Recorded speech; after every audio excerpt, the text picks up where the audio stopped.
Assalamualaikum Boboto, salam dunia. Saya doakan di hari ini teman-teman semua selalu dikasih kesehatan dan keselamatan dalam jalani segala aktivitasnya. Amin. Baik Boboto, langsung kita update informasi Persib Bandung terbaru. Dan sebelum kita mulai, kita juga ingin ngucapin wilujeng sumping buat teman-teman Boboto yang sudah subscribe, yang sudah like, yang sering komen juga di channel ini. Mudah-mudahan menjadi amal kebaikan teman-teman Boboto semua yang langsung dibalas oleh Allah Subhanahu wa Ta'ala. Amin. Dan Boboto, alhamdulillah tadi malam kita mendapatkan poin sempurna gitu ya, 3 poin, tapi tetap ada evaluasi yang harus dikerjakan oleh Boyan Hodak. Nah, apa itu? Nanti akan kita coba bagi 2 segmen gitu ya, karena alhamdulillah hari ini kata tim redaksi pertanyaannya banyak banget, salam sapanya banyak banget karena udah beberapa hari tidak kita bacakan, tapi ini yang terbaru gitu ya. Kita coba bacakan saja semuanya. Nanti kita bagi segmen angka-angka perhitungan juara di video nanti sore lah gitu ya, insya Allah. Dan hari ini kita bahas sedikit mengenai laga tadi malam. Nah, ada hal yang menarik yang disampaikan oleh Boyan Hodak di konferensi pers, teman-teman. Jadi ini bukan hanya masalah permainan saja, tapi menanggapi kritik dari Bobotoh mengenai Uliam Baros. Nanti akan kita coba bahas, teman-teman, karena ya harus teman-teman ketahui bahwa Boyan Hodak juga punya satu hal yang harus disampaikan gitu ya. Jadi jangan berlarut-larut menyalahkan beberapa pemain yang memang kontribusinya sebetulnya nyata tapi kita tidak sadar. Apa itu? Nanti ditunggu dulu saja. Namun sebelumnya kita bahas sedikit intermezzo, teman-teman. Untuk laga tadi malam, alhamdulillah sekali lagi kita ucapkan gitu ya, untuk 3 poinnya Persib Bandung tetap memimpin sebagai pemimpin klasemen sementara, berbeda 4 poin dengan posisi kedua Borneo FC dan berbeda 9 poin dengan posisi ketiga dari Persija Jakarta. Insya Allah teman-teman, di 7 laga final lainnya ke depan kita bisa memaksimalkan, ingat gitu ya, minimal kita 7 kali menang, lawan-lawan kita minimal 2 kali kalah saja, itu ya sudah otomatis menang lah gitu ya, juara kita hat-trick yang ketiga kalinya. Nah, nanti ada hitung-hitungan angkanya di video selanjutnya saja teman-teman. Namun untuk saat ini ada beberapa hal yang memang kita bahas di lapangan hijau saja. Dari gol yang tercipta pun, dari perangkat pertandingan ini alhamdulillah semua berjalan baik. Dari penonton yang hadir kurang lebih memadati GBLA ini 28,9 ribu teman-teman. Jadi 28.900 sekian penonton yang hadir di GBLA. Nah, ini juga terbentur tadinya kan beberapa syarat dan ketentuan gitu ya dari beberapa pihak yang tidak bisa sampai full.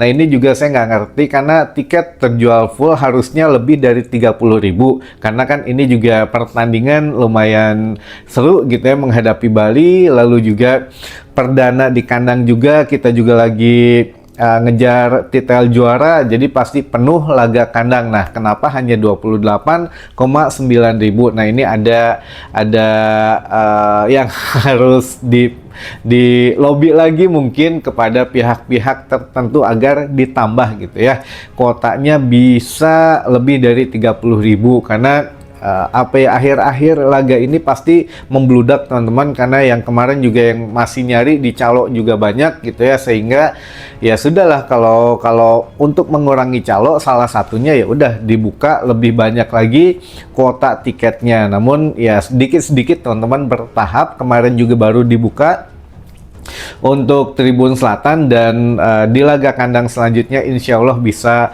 30 lebih gitu ya, 30.000 lebih tiket yang bisa dijual teman-teman. Insya Allah kita juga semakin banyak Boboto, semakin banyak doa, semakin banyak dukungan, ya semakin semangat juga pemain bermain di atas lapangan hijau. Jadi bersabar saja yang mungkin kemarin tidak kebagian tiketnya gitu ya. Lalu juga ada beberapa hal menarik lainnya, diantaranya permainan Persib juga sudah alhamdulillah gitu ya baik.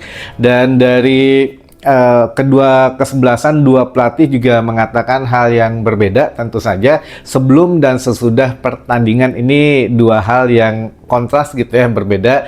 Kalau Johnny Johnson, pelatih Bali United, mengatakan sebelum laga menghadapi Persib, dia respect kepada Persib Bandung, dia juga ingin mematahkan beberapa kali tidak pernah menang. Katanya Bali United ini memiliki catatan buruk katanya menghadapi Persib Bandung.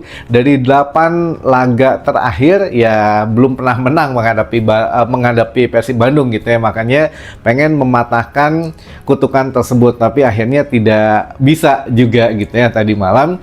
Dan yang dikatakan Johnny Johnson sebelum laga mengenai Persib Bandung adalah ini tim yang favorit juara di musim ini. Namun setelah laga, Johnny Johnson mengatakan bahwa sebetulnya Bali bisa mengimbangi Persib Bandung dalam segi permainan, hanya saja ya ada beberapa hal yang mungkin salah terhadap kami katanya gitu ya.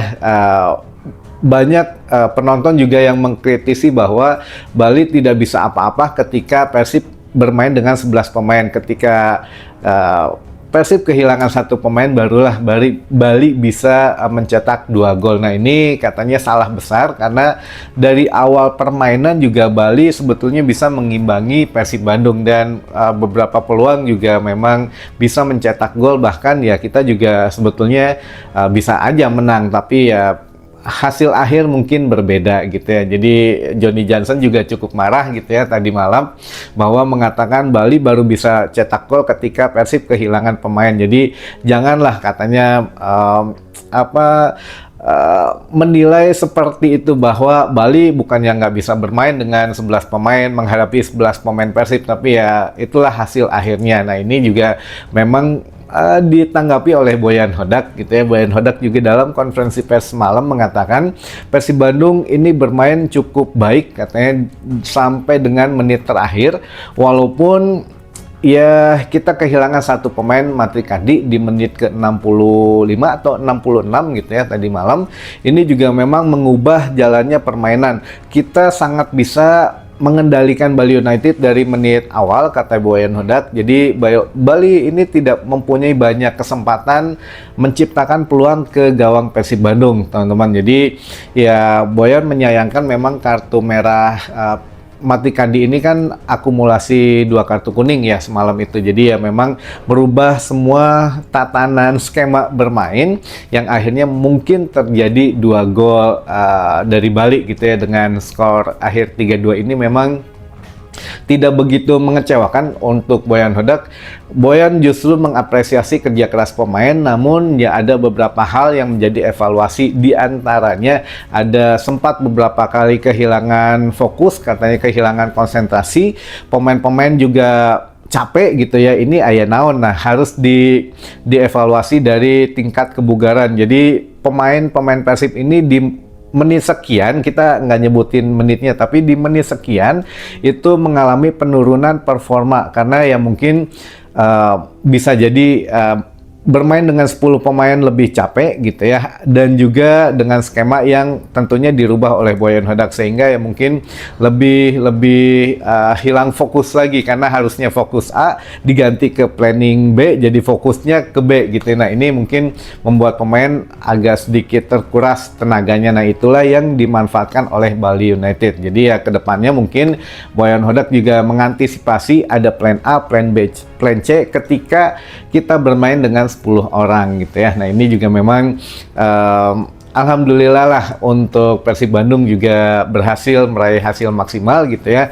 Namun yang menjadi masalah adalah Boyan Hodak menanggapi kritik dari bobotoh atau kritik dari penonton yang hadir juga di stadion gitu ya. Jadi dari sekian banyak atau puluhan ribu supporter Persib Bandung ini, ada sebagian yang tidak mengerti sepak bola dengan mengkritisi permainan dari Uliam Baros katanya. Nah ini memang kita juga lihatlah di media sosial banyak gitu ya yang mengkritisi Uliam Baros dengan permainannya.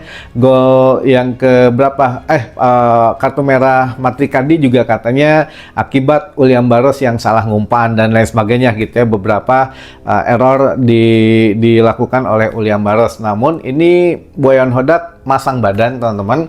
Boyan Hodak mengatakan Uliam Baros adalah penyeimbang tim ketika Matrikadi terkena kartu merah. Jadi banyak dari kalian katanya yang tidak mengerti sepak bola. Jadi lebih baik ya kita syukuri saja kemenangan ini, yang mana 3 poin yang Persib masih tetap di jalur juara lah. Jadi bukan karena ada kesalahan dari 1 atau 2 pemain, tapi ini kan secara tim menang ya sudah syukuri gitu ya. Kalau ada yang evaluasi yang kesalahan ya cukup dari tim pelatih. Namun Boyan Hodak juga mengatakan bahwa kalau yang dikritisi khusus Uliam Baros, kalian harus ingat katanya Uliam Baros ini pemain sayap, katanya dia winger terbaik di Indonesia, salah satunya di bawah Peralta. Jadi kalian harus lihat jumlah gol dia dan jumlah assist dia, karena dia seorang winger. Kalau ditempatkan sebagai striker beda mungkin ya ceritanya dengan jumlah gol yang memang didapatkan Baros saat ini. Tapi kan sekarang sudah mulai nyekor nih untuk untuk Ramon Tankyu ini selalu mencetak gol. Nah ini kan sudah mulai luar biasa gitu ya untuk El Anaconda gitu ya. Nah ini juga untuk Uliam Baros memang sudah diplot menjadi winger atau menjadi posisi di sayap. Nah untuk di posisi sayap ini tidak mudah kata Boyan Hodak. Dia bagus dalam bertahan, dia juga bagus dalam membantu penyerangan. Jadi yang tidak ngerti sepak bola pasti mengkritisi ya penampilan Baros. Tapi kalau untuk kami justru mengapresiasi. Nah makanya buat teman-teman bobotoh tidak masalah, tidak ada yang salah dalam mengkritisi, itu bagus, tapi jangan sampai kelebihan gitu ya, kelelewihan lah untuk mengkritisinya sampai dengan ya mengatakan hal-hal yang tidak baik. Cukup mengkritisi kurang bagus nih, atau permainan Baros lagi jelek nih, mungkin kedepannya bagusin lagi ya. Nah itu tidak masalah, itu normal teman-teman. Tim pelatih pun tahu gitu ya, bahkan sekelas Boyan Hodak pun tahu banyak yang mengkritisi peran dari Uliam Baros. Tapi sekali lagi tim pelatih yang lebih mengetahui, Boyan Hodak juga lebih tahu gitu ya posisi Baros ini sebagai apa dan harus ngapain gitu, daripada ya kita hanya memandang satu arah bahwa oh permainan Baros goreng gitu. Padahal ya Boyan Hodak melihat Baros justru pemain yang memang aktif gitu ya. Bahkan ya kita tidak bisa menang, kata Boyan Hodak semalam, kita tidak bisa menang kalau memang tidak ada Uliam Baros. Nah ini memang ya cukup vital peran dari Uliam Baros. Jadi kritisi boleh, asal yang sesuai normal-normal saja gitu ya teman-teman. Baik, itulah sedikit ada intermezzo dulu saja biar tidak kepanjangan, karena ini banyak banget pertanyaan dan salam sapanya. Nanti sore insya Allah kita punya video mengenai hitung-hitungan angka yang tidak kalah dramatis teman-teman.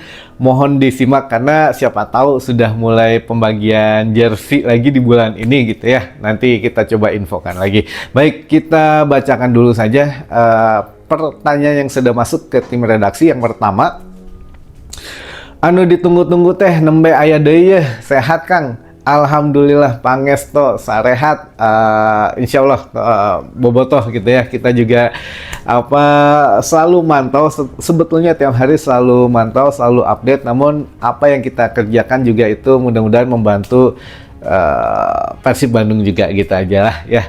Lalu juga yang kedua, 2 hari Kang teu aya berita ti Akang ka mana? Ya itu ada tugas negara ya, insya Allah untuk ya semua pihak saja ini yang baik ya.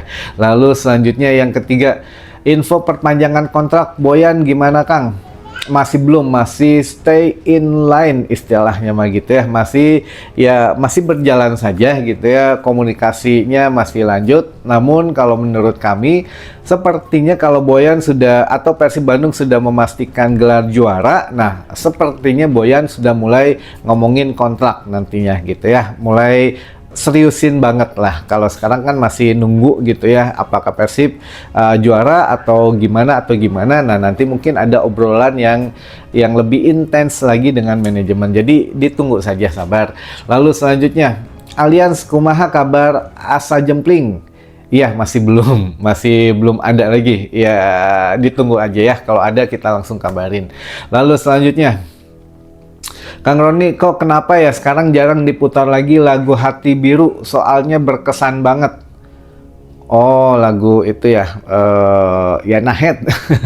Ya sekarang lagunya diganti sama lagu Perunggu karena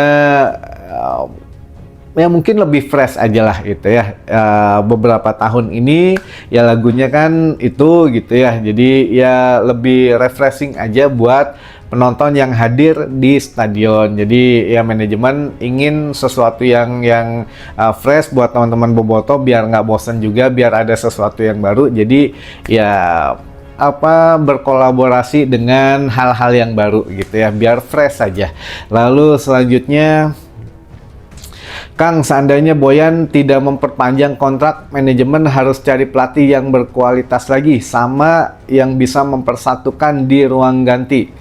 Kalau itu mah ya tugasnya manajemen. Ya insya Allah lah, kita doakan saja, kan mereka juga punya ada sport science ya gitu ya, ada divisi ini, divisi itu. Belum lagi Kang Adit juga ya mungkin gerusak-gerusuk gitu ya. Jadi ya doakan yang terbaik saja. Lalu selanjutnya, yang terakhir saja mungkin ya, karena ini banyak yang mau dibacain salamnya. Kang Roni, apa benar musim depan Persib tidak bisa belanja pemain? Wah, ini menyesatkan, tidak benar gitu ya. Langsung kita ini aja, nggak benar, nggak ada. Sebetulnya dua tiga hari yang lalu ada yang nanyain ini, cuma belum sempat kita bahas. Nggak benar itu dasarnya di mana gitu ya. Lalu juga kenapa bisa menciptakan rumor seperti ini. Jadi ya nggak benar ya, kalau Persib musim depan baik-baik saja. Apalagi kalau bermain di Asia lagi, ini bakal lebih boom lagi membeli pemainnya. Jadi nggak benar kalau nggak bisa belanja pemain. Menyesatkan ya. Lalu selanjutnya ini kita bacakan. Nah gitu, cukup. Kita bacakan teman-teman yang sudah hadir. Baik, ini dari tanggal 12 April kemarin. Jadi ini salam-salam yang kemarin gitu ya, yang terakhir. Ada dari Kang Denny Konon di Cihamplas Cililin. Ada juga Kang Sani di Talaga Saat Puncak Bogor. Baru nyampe jam 3 subuh katanya, habis stadion di GBLA. Wah, alhamdulillah ya, sampai selamat dengan ya sampai tujuan gitu ya, dengan tidak kurang sesuatu apapun. Lalu dari bobotoh di Cisaga Ciamis, ada juga bobotoh di Palembang, ada juga Kang Ujang di Korea Selatan, ada juga bobotoh di Ciwaru Kuningan, ada juga Kang Asep Kidul di Timah Kelung, lalu juga ada Kang Jalas di Anyer Banten, ada juga Mang Engkus boboko di Cikampek, ada juga bobotoh di Tampomas Sumedang Larang Manco cena. Wah, hatur nuhun. Lalu juga ada bobotoh di Sawah Lunto, ada Mang Dahya di Limbangan Garut, ada juga Kang Jainal di Jatiwangi Majalengka, ada juga bobotoh di Cilengkrang 2, ada juga Kang Aceng di Depok, ada juga Kang Jatman di Lapang Gumbira, Kang Jatman Bonjopi di Lapang Gumbira Nagrak Sukabumi, ada juga boboko di Cikalong, ada juga bobotoh di Manonjaya Tasik, ada juga Abah Ken boboko di Jati Handap, ada juga bobotoh di Subang, ada bobotoh di Luragung Selatan, ada Abah Hari di Jogja, ada Bonjopi Kiara Bandung di Marga Asih, ada juga Abah Dadang di Cigamboy Tengah Katapang, ada juga bobotoh Abah di Cigadung katanya. Wah, mantap. Ada juga bobotoh di kebun strawberry. Kebun strawberry mana ini teh, nggak ada kelanjutannya. Lalu juga ada bobotoh di Cipendei Kuningan, ada juga bobotoh di Majalaya RSUD Ebah. Lalu juga bobotoh di Pangatikan Garut, ada juga Ibu Sepuh di Cianjur. Udah habis ini teh. Oh, masih ada. Sebentar. Oh iya, masih ada. Ada juga Kang Odin di Pleret, ada juga bobotoh di Pacitan, ada juga bobotoh di Babakan Sari, Rosela 99, Cimahi Tengah, ada bobotoh di Sari Jadi Bandung, ada juga Abah di Sindang Panon, Purwakarta, ada juga bobotoh kolot BPC di KBB, Kabupaten Bandung Barat, dan terakhir ada Bonjopi di Cijantung. Wah, hatur nuhun bobotoh yang sudah bergabung di kesempatan kita di hari ini. Mudah-mudahan menambah satu wawasan baru gitu ya. Insya Allah di video selanjutnya kita ada informasi menarik teman-teman tentang hitung-hitungan poin yang tidak terfikirkan sama sekali oleh teman-teman bobotoh semua. Sampai ketemu lagi di informasi selanjutnya. Wassalamualaikum bobotoh, salam dunia.